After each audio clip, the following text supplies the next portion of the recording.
Hallelujah to the King of glory. If the Lord be for us, who can be against us? Glory be to God in the highest. Angels bow before him, and heaven and earth adore him. Father, we thank you for counting us worthy to be alive today. It is not by might, it is not by power, but by your Spirit. And Lord, as you have ushered us into today, let every blessing that you have for each one of us manifest and be our portion. Father, we bring our families, friends, neighbors, colleagues at work, and everyone before your throne of grace. Bless us as we enjoy you today.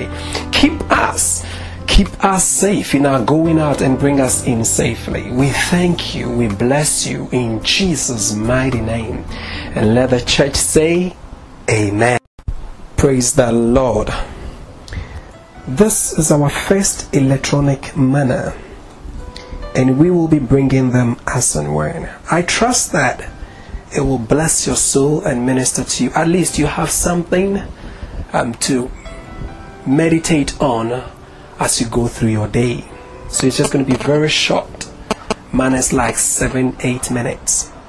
I want to speak briefly on resurrection being a sign of God's justification.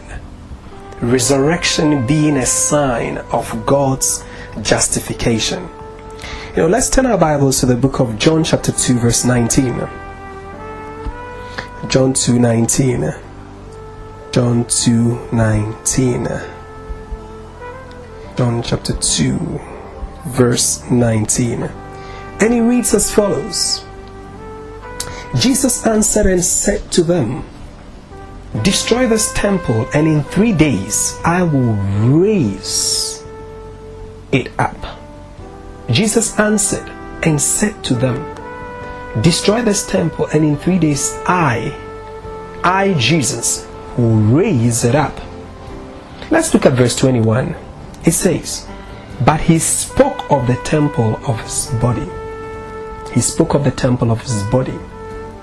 In verse 22, he says, when therefore he was raised from the dead, his disciples remembered that he has said this, and they believed the scripture and the word which Jesus had spoken.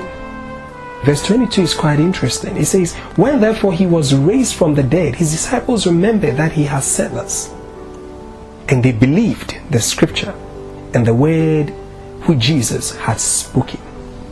Now if you can turn with me to Acts chapter 2 verse 32. Acts chapter 2 verse 32. It says, this Jesus God has raised up. Oh, hallelujah. This Jesus God has raised up. In John 2:19 we hear Jesus' own words, I will raise it up. And he goes on to say he was speaking about his body. And in Acts chapter 2 verse 32 he says, this Jesus God has raised up, of which we all are witnesses. Now let's go to Acts chapter 3 verse 15. Acts 3 verse 15. It says, and the author of life you killed, whom God has raised from the dead, of which we are witnesses. Father, we thank you for the scriptures. We pray that, Lord, you would open it up unto us as we go in deep. Amen. According to the New Testament, the Lord's resurrection is mentioned in two ways. It's mentioned in two ways. First, we are told that the Lord Jesus resurrected himself, according to John 2:19 and John 2:21. We are told that Jesus resurrected himself. That is, that he raised himself up. What a powerful life. On the other hand, the New Testament also tells us that he was raised up by God. Was it a different Jesus that was raised up by God, or the same Jesus? Obviously, it is the same Jesus. On the one hand, the Lord raised up himself. On the other hand, he was raised up from the dead by God. Now, this is the difference. The Lord's raising up himself shows his life power, shows the life that was in him, his life power, the ability in his resurrection life, the ability in his resurrection life. Now, God raising him from among the dead was a sign that God was justified. He was justified. Jesus was justified and vindicated by God. Let me repeat that. God raising the Lord from among the dead was that God was satisfied and happy with the work that Jesus came to do. You know, God raised Christ from the dead as a proof that he justified what the Lord was and what he did on earth. Jesus lived in a way that others thought strange. His way of living was absolutely different from religion, different from culture, different from society. He lived and worked in a very unusual way. If God had not come in to raise him up from the dead, it would have meant that God did not justify him, or God was not happy with what he did or what he came to do. But God raising Christ up from the dead was a sign of God's justification and vindication. Shout hallelujah. In Romans chapter 4 verse 25, it says that Christ was delivered because of our offenses. He was delivered because of our sins. He was delivered because of our wrongdoings, and was raised because of our justification. He was delivered because of us, and he was raised because of us. Hallelujah. So he was delivered because of us, and he was raised because of us. Why do you think God still holds something against you? Jesus was delivered because of you, and Jesus was raised from the dead because of you. The death of Christ fulfilled and satisfied God's righteous requirement. The death of Christ fulfilled and satisfied God's righteous requirements, so that we may be justified by God through his death. Hallelujah. Let's look at Romans chapter 3 verse 24.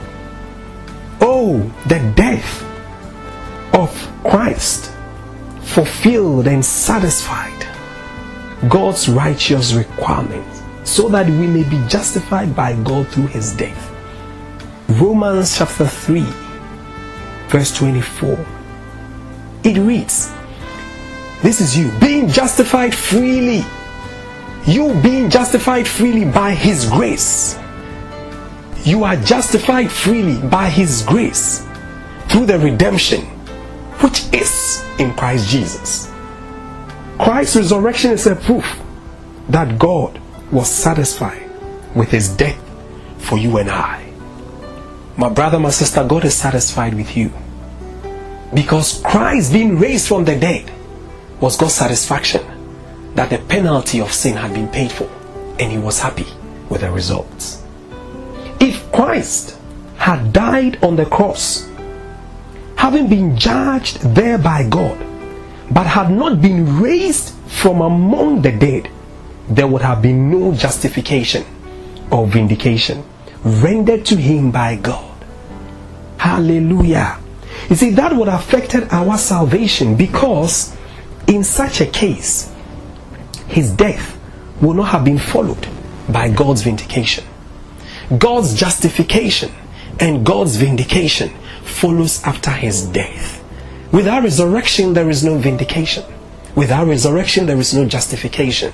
So because he was resurrected, you are justified and you are vindicated of what God intended it to be. Hallelujah. From this, we may have the assurance that God has accepted what Christ did for us. Hallelujah. On the cross, God was satisfied with what Christ did for us on the cross. Say, God is satisfied with what Christ did for me on the cross. God is satisfied with what Christ did for me on the cross. Don't let anyone tell you God is not satisfied with you. God is satisfied with what Christ did for you on the cross. God is satisfied with what Christ did for me on the cross. Hallelujah. We are justified by God because of Christ's death. And in Christ, the resurrected one, we are accepted before God. Let me repeat that. We are justified by God because of Christ's death. And in Christ, the resurrected one, we are accepted before God. My brother, my sister, the moment you confess the Lord as your Lord and Savior, to be the Lord over your life, and you believed in your heart that God has raised him from the dead, the justification and the vindication of Christ is imparted to you. You are justified and you are vindicated. Your justification and vindication came through Christ. Therefore, it is not by works, it is not by might, it is not by power, but it's by the finished work of Jesus Christ. Father, we thank you for an opportunity to hear you. We pray that as we journey through this day, let us brood over these words, that I'm justified and vindicated by God. Therefore, I walk as a victor in every area of my life. May God bless you. May God make his face shine upon you, and have a wonderful and a glorious day. See you later.